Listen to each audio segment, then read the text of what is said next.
Hello friends, મારી YouTube channel કલ્પના home કિચનમાં આપનું સ્વાગત છે। આજે હું તમારી સાથે શેર કરીશ ખજૂર પાકની રેસીપી। તો સૌપ્રથમ આપણે આ જે ખજૂર છે તેના ઠળિયા કાઢી અને આવી રીતે ઝીણી કટિંગ કરવાની છે। આવી રીતે કટિંગ કરી લેવાની। હવે આપણે ઘી ઉમેરીશું 100 ગ્રામ કઢાઈમાં। ઘી ગરમ થાય એટલે આપણે ખજૂર ઉમેરીશું।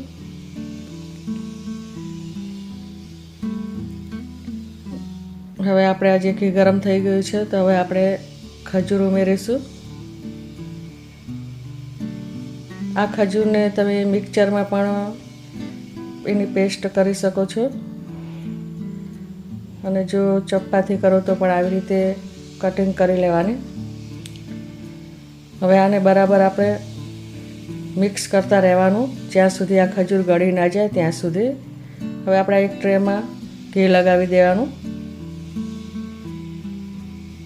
અને આવી રીતે ને મિક્સ કરતા રહેવાનું।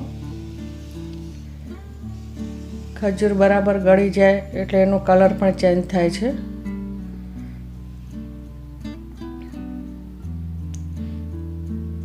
આવી રીતે બરાબર ગળી જાય એવી રીતે આપણે પ્રેસ કરતા રહેવાનું તાવેતાથી।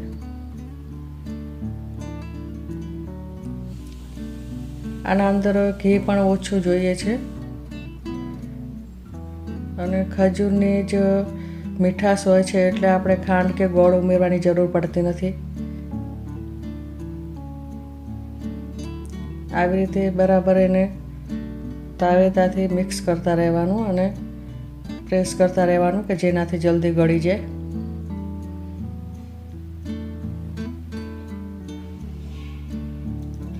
હવે આનો જે કલર પણ ચેન્જ થઈ ગયો છે। હવે આ બરાબર મિક્સ થઈ ગઈ છે અને એને એકદમ પેસ્ટ જેવું થઈ ગયું છે। તો આ ખજૂર આવી રીતે બરાબર ગળી જાય પછી આપણે નારિયેળનું છીણ ઉમેરવાનું છે 100 ગ્રામ। જે આ સૂકું નારિયેળ છે તેનું છીણ છે।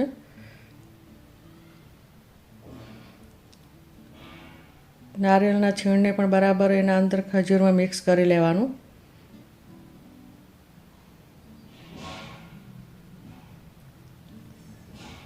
બે મિનિટ સુધી મિક્સ કરવાનું તો આ છીણ છે એ મિક્સ થઈ જશે।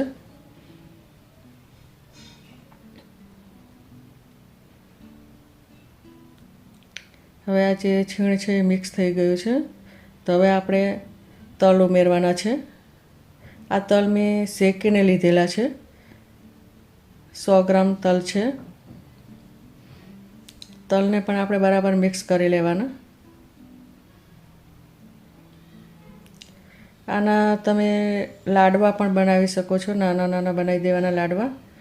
અને જો તમે ટ્રેમાં પાથરીને એના ચોરસ ટુકડા પણ બનાવી શકો છો।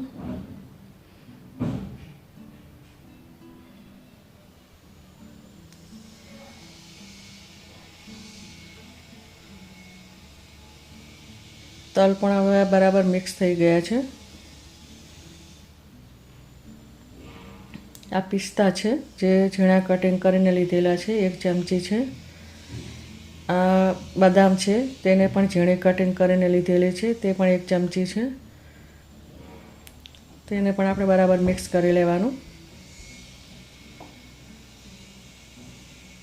ખજૂર પાક 10 મિનિટમાં જ બની જાય છે અને શિયાળામાં આ ખજૂર પાક ખાવાની બહુ મજા આવે છે।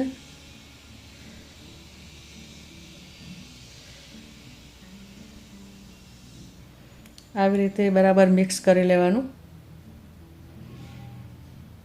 તલ અને નારિયેળનું છીણ, કાજુ બદામ બધું બરાબર મિક્સ થઈ જાય પછી આપણે એક ટ્રેમાં એને પાથરી દઈશું।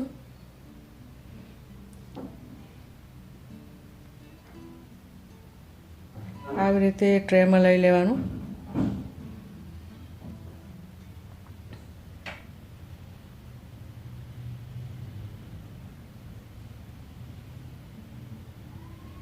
હવે આપણે આ જે તાવેતાની મદદથી એને બરાબર પ્રેસ કરી લેવાનું કે જેનાથી બરાબર એના જે ચોરસ ટુકડા પડે। આવી રીતે બરાબર પ્રેસ કરી લેવાનું.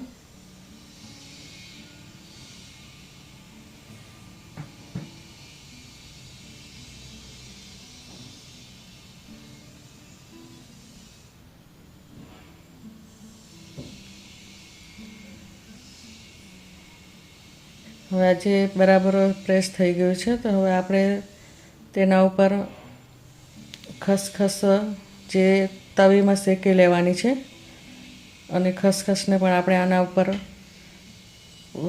લગાવવાની છે. આ જે ખસખસ છે એને પણ આપણે ઉપર લગાવી દઈશું. 1 ચમચી ખસખસ છે આ.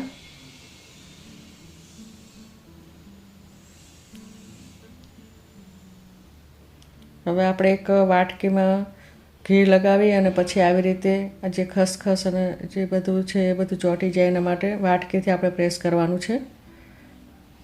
હવે આ જે આવી રીતે તૈયાર થઈ જાય છે. હવે આપણે આના જે ટુકડા છે એ કરી લેવાના છે. એટલે આવી રીતે ચપ્પાથી એના કાપા કરી લેવાના.